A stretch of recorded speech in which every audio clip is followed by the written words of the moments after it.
For a while, the nobles in the gathering spoke among themselves, engaged in intense discussion. With so many voices overlapping, Vandiyathevan could not make out anything clearly. Pazhuvettaraiyar raised his voice and said, "Should we not respond to what the Lord of Paravur has asked? What is the use of everyone talking over each other? The third quarter of the night has already begun. Look, even the moon has risen." "I have a doubt," said a low, rough voice from among the crowd. "I believe some others here may share the same thought. If the Lord of Paravur would not take offense, I would like to ask about it." Pazhuvettaraiyar said, "Is that Vanangamudiyar speaking? Let him step forward into the light." "Yes, it is I," he replied. "I have come forward into the light." Pazhuvettaraiyar said calmly, "I reserve my anger for the battlefield, for my enemies. I do not show it to my friends. So, feel free to ask anything openly, without hesitation." Vanangamudiyar said, "In that case, I will ask. The same accusation that Pazhuvettaraiyar makes against Emperor Sundara Chola is now being made against him by some people. I do not believe it myself, but at this moment, I wish to hear the truth." Pazhuvettaraiyar leaned forward and asked, "What accusation? How? You must explain clearly." Vanangamudiyar began. "We all know that 2 years ago, the Lord of Paravur married a woman." Immediately, Pazhuvettaraiyar interrupted angrily. "We object to this. It is improper to raise such a matter here. To question our great leader, our honored guest, in this manner is completely unacceptable." Pazhuvettaraiyar raised his hand and said, "I request Pazhuvettaraiyar to remain calm. Let him ask freely. It is better to speak doubts openly than to hide them in the heart. Yes, it is true that I married a woman after the age of 55. I openly admit it. But I have never claimed to be a divine ideal, nor have I claimed to follow a vow of one wife. I loved her, and she loved me. We married by our own will, following the customs of our land. What fault is there in that?" "There is no fault!" several voices shouted together. Vanangamudiyar continued, "I am not saying the marriage itself is wrong. Who among us here follows such strict vows? But what?" Pazhuvettaraiyar asked firmly. "Speak without hesitation." Vanangamudiyar said, "Some people say that Pazhuvettaraiyar listens to his young queen in all matters. They say he even seeks her advice in matters of the kingdom, and that he takes her with him wherever he goes." At this, a wave of laughter spread through the gathering. Pazhuvettaraiyar jumped to his feet in fury, drew his sword, and roared, "Who laughed? Step forward immediately and explain yourself." Pazhuvettaraiyar said calmly, "I laughed. There is no need to be alarmed, Pazhuvettaraiyar." Then he turned to Vanangamudiyar and said, "Is it wrong for me to take my lawful wife with me wherever I go? Yes, I do take her to many places. But the claim that I seek her advice in matters of state is completely false. I would never do such a thing." Vanangamudiyar said, "Then I request you to clear just one more doubt. Why has the Palanquin, which should be in the inner chambers, been brought here, to this place of secret discussion? Is someone inside it, or not? If not, then what was that sound we heard a moment ago? The faint cough, and the jingling of bangles?" As soon as Vanangamudiyar asked this question, a strange silence fell over the entire assembly. Many among them had the very same doubt in their minds, and so no one dared to speak against him. Sambhuvatayar's lips moved as if he were muttering something, but not a single word came out. Breaking that heavy silence, Pazhuvettaraiyar spoke in a firm, resonant voice. "That is a fair question, and it is my duty to answer it. Before this gathering disperses, I will clear all your doubts. You can wait for half a Najagai, can you not? Surely, you have that much trust in me?" "We do! We do! We have complete faith in Pazhuvettaraiyar," several voices responded together. Vanangamudi Munayarayar stepped forward and said, "Let no one think that my respect and devotion toward Pazhuvettaraiyar are any less than that of others here. I asked only because he himself encouraged us to speak openly. Otherwise, I stand ready to carry out any command he gives. Even if he asks for my life at this very moment, I am prepared to give it without hesitation." Pazhuvettaraiyar nodded and said, "I know Vanangamudiyar's heart, and I also know the trust each one of you has placed in me. So, let us first decide the very purpose for which we have gathered here today. May Emperor Sundara Chola live long and continue to rule this great Chola Empire. But if something were to happen, if the physician's warnings come true, if the ill omens we have seen, like the comet, turn out to be signs of misfortune, then we must decide, here and now, who is the rightful heir to the Chola throne. We request that you share your opinion on this matter," the others said. "There is no one here who would dare to oppose your judgment."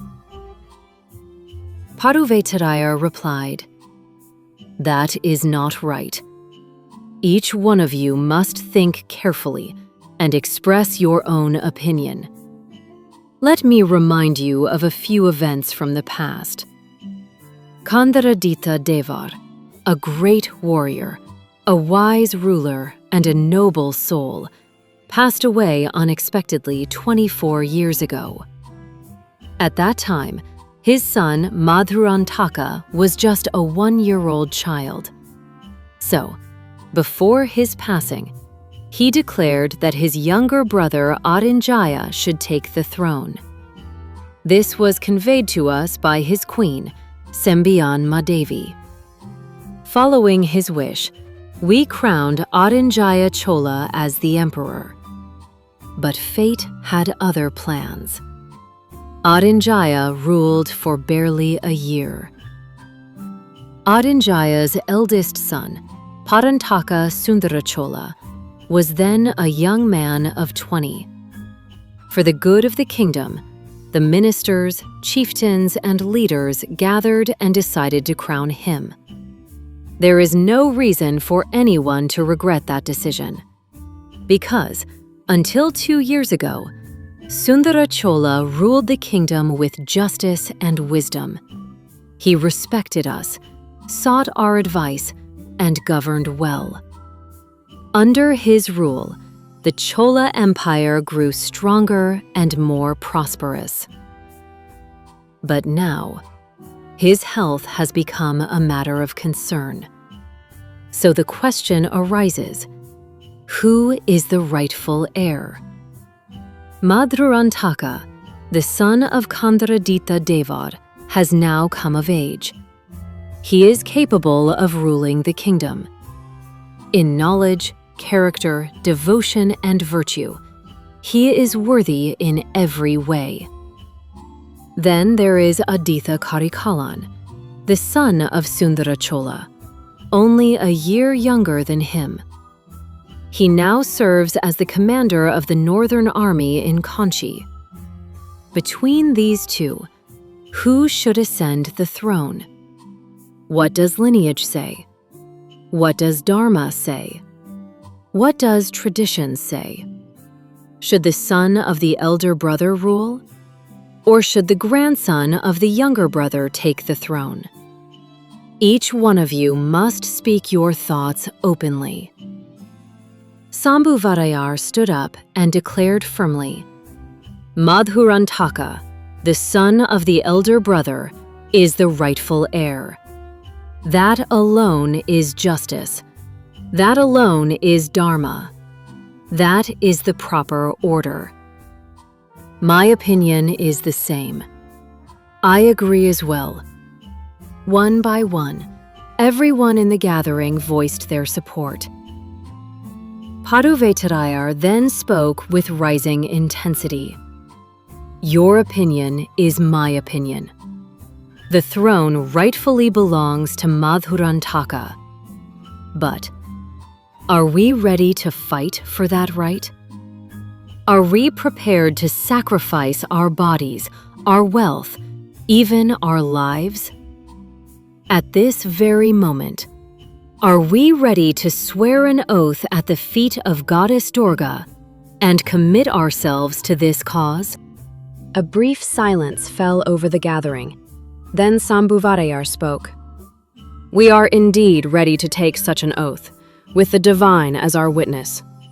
But before we do so, there is one thing you must clarify. What is Prince Madhurantaka's decision?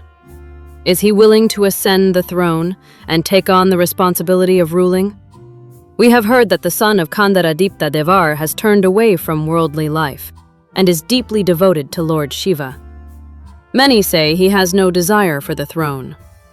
We have also heard that his mother, Sembian Mahadevi, strongly opposes his coronation. We wish to know the truth from you.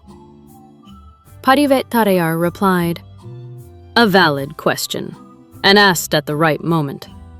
It is my duty to clarify this. I should have spoken of it earlier. Please forgive me for not doing so. It is well known that Sembian Mahadevi has long tried to guide her only son away from the desire for kingship and toward a life of devotion to Shiva. But what neither the kingdom nor the people know is the real reason behind it. The reason is her fear. If it becomes known that Madhurantaka desires the throne, his very life may be in danger. Aha! Is that so? Voices of surprise rose from the assembly. Pazhuvettaraiyar continued. Yes, for a mother, the desire that her only son should live is greater than even the wish to see him crowned king. Madhurantaka, who once treated his mother's words as sacred, had turned toward a life of renunciation. He was fully devoted to Lord Shiva. But now, slowly, his thoughts have begun to change. The belief that this Chola Empire rightfully belongs to him, and that it is his duty to protect it, has taken root in his mind. If he sees that all of you stand with him, he is ready to step forward at the right moment and claim his right. What proof do you have for this? Someone asked. Pazhuvettaraiyar replied, I will give you proof, right now. Proof that will satisfy every one of you. But tell me, if I do, are you all prepared to swear your oath? We are! We are! Many voices answered together.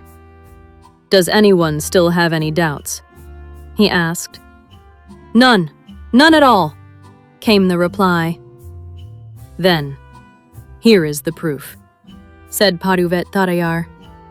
I shall clear even the doubts of Munayarayar, right now. With that, he rose and walked with authority toward the covered palanquin placed nearby. Standing before the palanquin, he spoke with deep respect. Your Highness, please draw aside the curtain and step out. These brave warriors, who are ready to offer their lives, their wealth, and their very souls for you, deserve to behold your face. From above, Vandiyathevan, who had been hiding behind a pillar, listening intently without missing a word, now leaned forward carefully and looked down. Just as before, a hand parted the curtain of the palanquin. It was a golden hand, the same reddish hand he had seen earlier. But now he realized what he had thought to be a bangle was in fact a royal armlet worn by a prince. In the very next moment, a face like the full moon appeared. A handsome figure, radiant like Manmatta himself, stepped out of the palanquin, smiling. Aha! Is this truly Prince Madhurantaka, the son of Kandaraditya Devar? Was it not because we assumed that anyone inside a palanquin must be a woman that we made such a mistake? Vandiyathevan quickly glanced to see if Iwarkadian, who had made the same mistake, was still peering from above. But that place was now covered in darkness beneath the shadow of a tree. Nothing could be seen. Meanwhile, below, loud cries filled the air. Long live Madhurantaka Devar! Long live the crown prince! Victory to the Vel! Glory to the Vel! Everyone in the gathering rose to their feet, raising their swords and spears high, shouting in unison. Realizing that it might be dangerous to remain there any longer, Vandiyathevan quickly withdrew to his place and lay down quietly.